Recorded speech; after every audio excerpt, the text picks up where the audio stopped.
హే busy people, ఇది day 3 జాతర సిరీస్లో షూట్ చేసిన వ్లాగ్. సో ఇక్కడ అమ్మవారు నిమజ్జనానికి వెళ్ళేటప్పుడు అందరం అయితే వెళ్ళనీకైతే డిస్కస్ చేస్తున్నాం.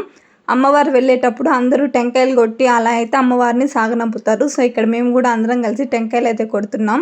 నేనైతే ఎవ్రీ ఇయర్ అమ్మవారు వెళ్ళేటప్పుడు 11 టెంకాయలు అయితే కొడతాను. కొందరు 51, కొందరు 101 అలా మొక్కుని బట్టి కూడా టెంకాయలు అయితే కొడతారు. నేను కాన్స్టెంట్గా 11 టెంకాయలు అనేది ఫిక్స్ అయిపోయినాను, అలా కొడతాను. సో ఇక్కడ కొంచెం గ్యాప్ దొరికే లోపల మేము టెంకాయలు అయితే కొట్టేసాం. ఇక్కడ డ్రమ్స్ సౌండ్కి కుషన్, ఈషి, జున్ను అయితే మంచి హుషారుగా ఊపులో ఉన్నారు పిల్లలు.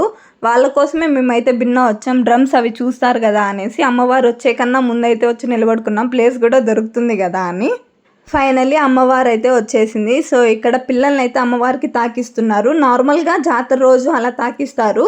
ఆ జనాలలో మేమైతే తీసుకెళ్ళలేదు, ఇంకా వెళ్ళేటప్పుడు తాకియచ్చులే అనేసి ఇక్కడ ఇషిని, కుషన్ని, జున్నుని అయితే అమ్మవారికి తాకిచ్చేసాం. ఇలా పిల్లల్ని అమ్మవారికి తాకిస్తే మంచిదని మా సైడ్ అయితే మంచిగా నమ్ముతాం. సో ఫైనల్లీ మా జాతర అయితే ఇలా అయితే జరిగింది.